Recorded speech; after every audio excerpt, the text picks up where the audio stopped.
Biggest thing to note with these plans, they are directly to the carrier rather than through healthcare.gov or a state-based marketplace.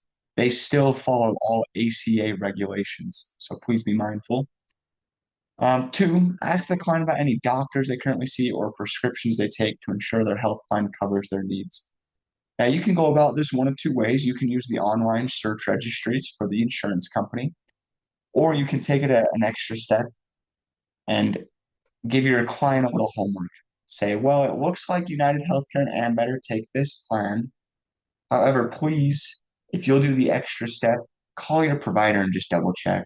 We really want to make sure that this plan is going to suit your needs and take care of you this year.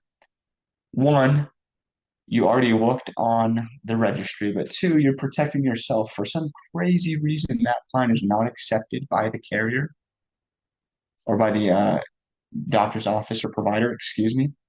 You have now almost put that responsibility on your client to double check, and it's just giving you some sort of liability protection. At the end of the day, you can only do as much as you can do. It does fall on the client at that point to obviously do their part. So I like to do that.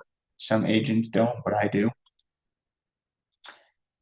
A little bit of marketing compliance. All marketing materials must be CMS approved and truthful. Pretty straightforward. It falls right into the second one here. Avoid any misleading language or pressure tactics. You are to practice no deceptive marketing. Do not use CMS or marketplace logos without explicit approval. You can't just take CMS copy and put it on your socials, on your paid ads. Be mindful of how you market. Biggest thing is if you buy vendor leads, if you are participating in like a call center or an inbound phone call type setting, please be very careful that those leads and how they're generated, you can still fall liable. So if they're doing things unethically, you can fall responsible as the agent. So be very cautious and very careful how you conduct business and where you market and how you market. If you do vendors, I would highly recommend just um, seeing how they generate those leads, check their processes, their flows, what copy they're using, how they're calling people. Um, Big thing to pay attention to.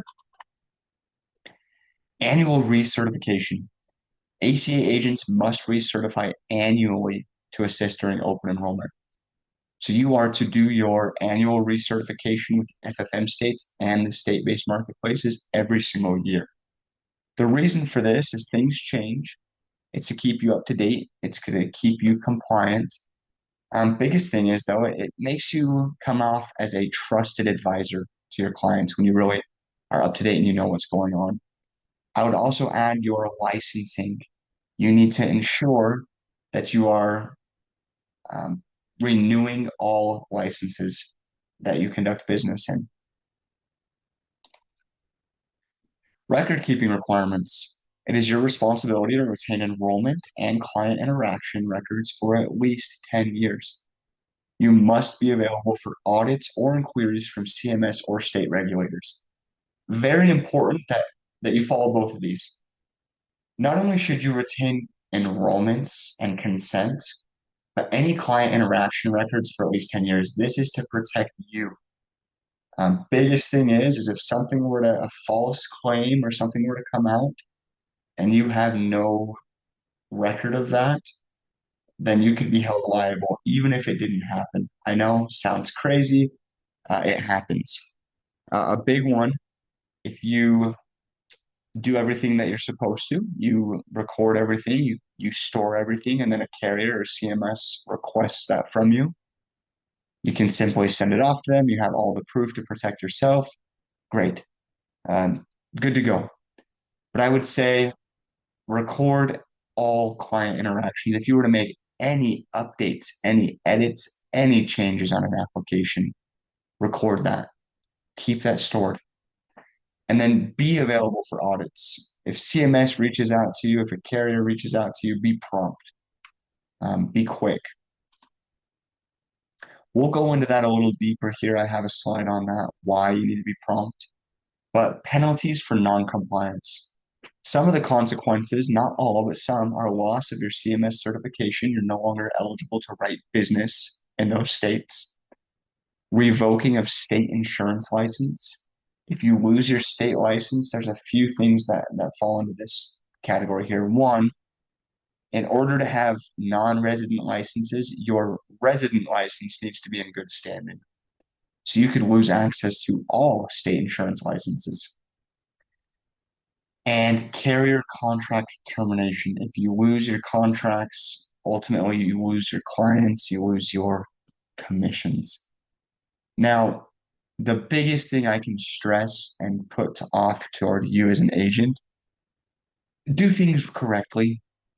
Yeah, it's if you were to lose all of your carrier commissions and all of your income, that definitely sucks. Don't get me wrong. But if you were gathering that business, you were doing it non-compliantly, then yeah, it serves the agents who are doing things incorrectly right. But for those of you who are the good agents, doing all that you can to create a career, book a business, and you truly care and service your clients, you do not want to be penalized for non-compliance. It is not an area you want to play in. Um, CMS, they don't just slap you on the wrist and say, hey, knock it off. It's very serious. We're dealing with people's personal health information. We're dealing with people's livelihoods. Their health insurance is essential for their everyday well-being. Some of these individuals have prescriptions or doctors they have to see in order to survive. So there's no gray area. There's an area that you need to stay in, and I can't stress enough. Please, please, please stay compliant. Proper use of NPN numbers. The national producer number is mandatory for client application submissions.